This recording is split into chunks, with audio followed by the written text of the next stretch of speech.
they don't realize is how much hard work that we have to put in to make the Iowa caucuses a success. And all of you coming here today are evidence of that. You know, last January, every place else in the country, the calendar turned 2019. In Iowa, it turned 2020. And we've got, what, a couple of dozen, literally a couple of dozen Democratic candidates, some terrific, terrific people, some very talented people. We have, no doubt about it, we have a wealth of candidates, an embarrassment of riches. The other side has an embarrassment. So,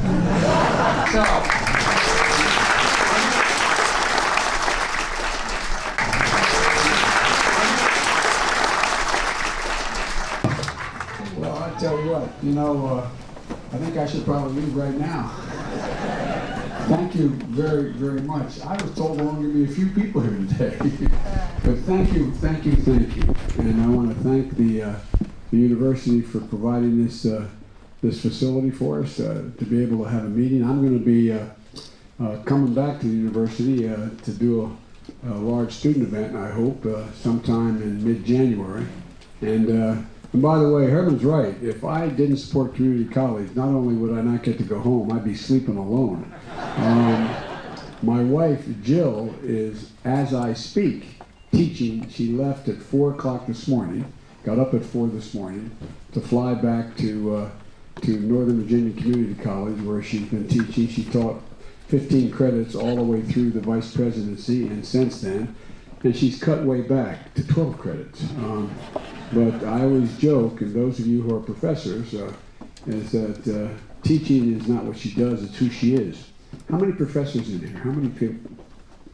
Well, you know, I tried to get to the point where I got more respect at home. And when I got out of the United States Senate, I was made a full professor at the University of Pennsylvania. And that's where I worked for a while, and until I announced for president. And I learned there's more than one way to get something named after at your university. And they renamed the School of Public Policy at the University of Delaware the Joseph R. Biden School of Public Policy. And the amazing thing is enrollment didn't decline. But the reason I did it, I got tired of the mail coming Dr. and Joe Biden. Well, you know, so I became a professor, and guess what? It's still Dr. and Joe Biden. Anyway. But thank you all, and back in there, thank you all for being here. I'm going to be very brief because I want to hear what questions you may have for me.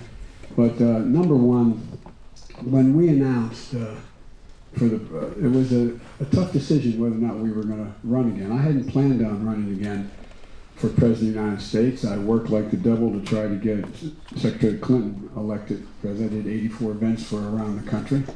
And Barack and the president and I say president, I say Barack because I don't want to confuse him with this president.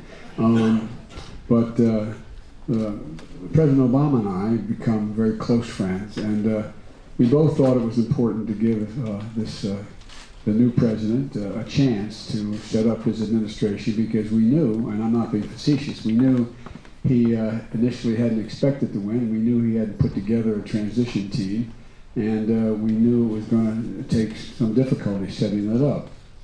Now, I went so far as to spend time with some of the leading people in the Defense Department, as well as leading people in the State Department, encourage them to stay on in this administration, because we knew that he didn't know a lot about foreign policy, but hoped that there would be ability to up his game quickly. But I guess we should have known when he literally said about, months into his administration, he said, being president is harder than running a real estate empire. And I thought, holy mackerel, what's going on here? But what really got us moving was when those folks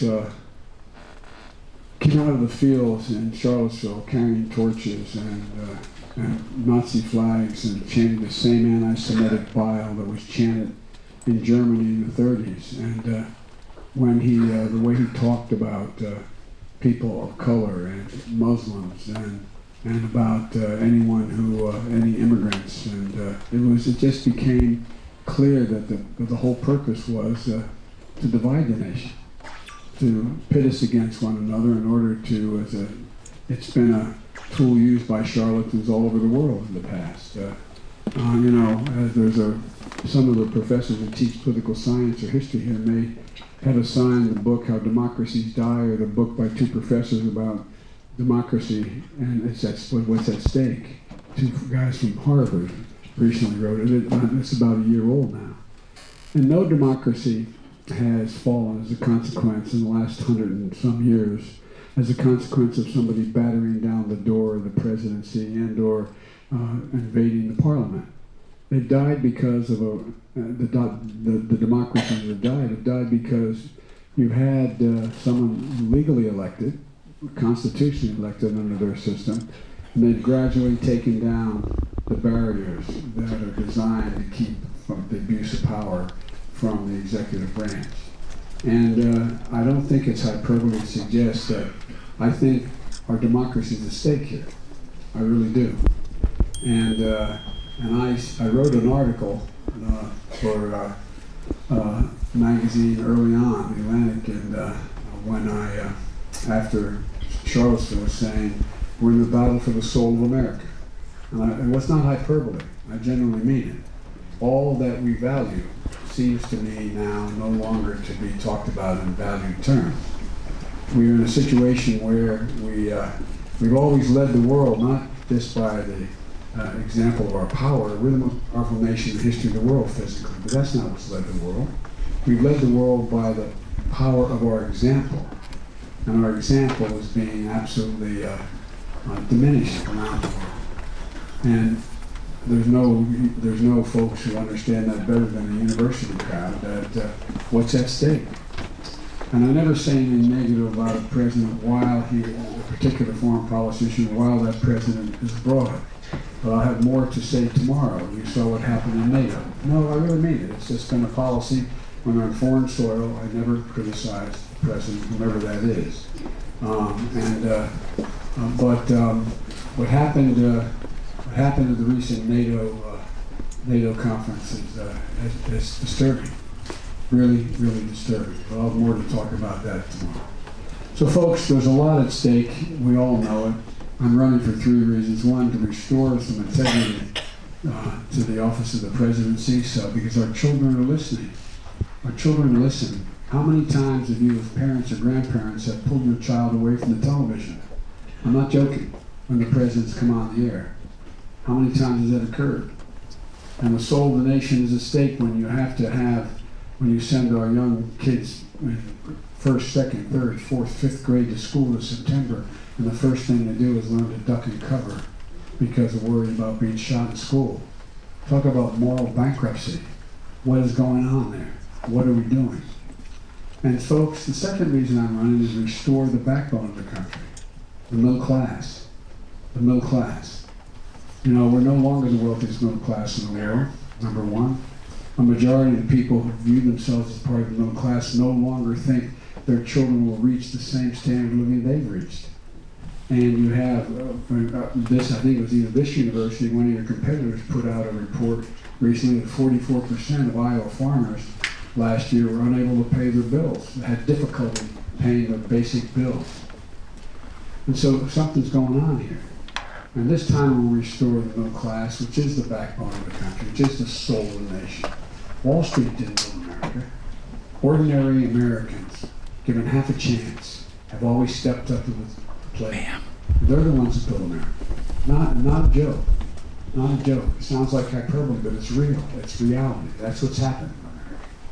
But they're in real trouble right now. And this time when we restore the middle class, we got to bring everybody along, including not only just the middle class in rural America, but we have to have a middle class that can stay in rural America. The question is, how does that happen? What do we do? And we have enormous opportunities, enormous opportunities.